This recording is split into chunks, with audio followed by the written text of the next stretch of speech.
Como é que o senhor tem visto o púlpito brasileiro, reverendo? Você pegou um assunto complicado, hein? Eu acho que nós vivemos uma das grandes crises no Brasil, a igreja evangélica brasileira, uns púlpitos rasos, muitos rasos, outros que perderam a sua finalidade de transmitir com fidelidade a palavra de Deus. A maior necessidade da igreja evangélica brasileira é de uma restauração dos púlpitos, é de que os púlpitos voltem para as Escrituras, é que os púlpitos voltem a afirmar, assim diz o Senhor. Nós precisamos de um reavivamento nos púlpitos. Por quê? Porque se o púlpito não está aliançado com a fidelidade à palavra de Deus, quanto mais se prega, pior fica. Pior fica. E infelizmente hoje há muitos púlpitos que torcem a palavra de Deus. Preocupantemente, às vezes até conscientemente, para alcançar determinadas, ou atingir determinados interesses pessoais ou vantagens pessoais.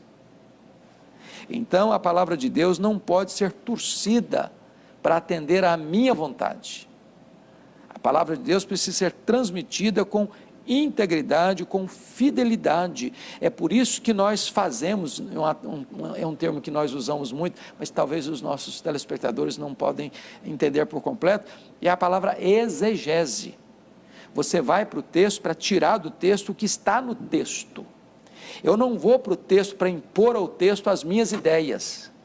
Eu vou para o texto para tirar dele o que está lá, porque Deus não tem compromisso com a palavra do pregador. Deus tem compromisso com a sua palavra. O que tem a promessa de não voltar vazia não é a palavra do pregador, é a própria palavra de Deus. Quando o pregador não prega a palavra de Deus, ele se torna um falso profeta, porque promete em nome de Deus o que Deus não está prometendo, proíbe em nome de Deus o que Deus não está proibindo. Então é gravíssimo. A sua pergunta para mim é soleníssima. Nós estamos precisando de uma restauração, de uma reforma e de um reavivamento nos púlpitos no nosso país. E como fazer isso, reverendo? Porque nós fizemos isso, uma reforma na liturgia, principalmente na parte de música. Eu lembro quando eu era criança, a parte de música era muito desprestigiada na nossa igreja, cantava-se de forma arrastada, né?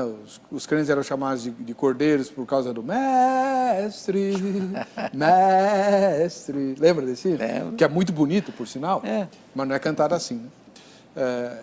Então aí vieram os Vencedores por Cristo e outras bandas e revolucionaram a parte de música na igreja, às vezes até com um pouco de exagero. Há cultos em que tem muito mais música do que pregação, né? Por uma razão. Por exemplo, quando a pregação é fraca, outra coisa é para você preencher esse vazio, esse espaço. Então, você sabe, quando você chega numa igreja, eu prego em muitas igrejas, diversas denominações, eu chego, imediatamente eu tenho um diagnóstico, se esta igreja é uma igreja que está acostumada com o cardápio da palavra de Deus ou não. Quer um exemplo? Você chega, abre o texto para pregar, e leia o texto, terminou de ler, o povo faz isso aqui, ó. Você pode saber que essa igreja não está acostumada com Bíblia. Ela não vai, ela não tem expectativa de que o pregador vai pegar aquele texto que leu e vai expor aquele texto. Porque tem pregador que lê o texto, vai embora o texto, nunca mais volta para o texto. Então, uma igreja acostumada com a exposição da Bíblia, ela vai acompanhar. E aí é maravilhoso, porque o pregador, se ele não pregar com fidelidade, o povo vai perceber, não, o pastor está pregando uma coisa aqui que não está aqui. Mas não é isso que o texto está dizendo. Então nós precisamos ensinar o nosso povo a amar a palavra de Deus, expondo a palavra de Deus, para que quando terminar o sermão, o povo não esteja, que pregador fantástico. Não, a questão não é essa, que texto maravilhoso, que verdade gloriosa, que Deus sublime. Então, não vai se encantar com o pregador, vai se encantar com a pregação. Amém, glória a Deus.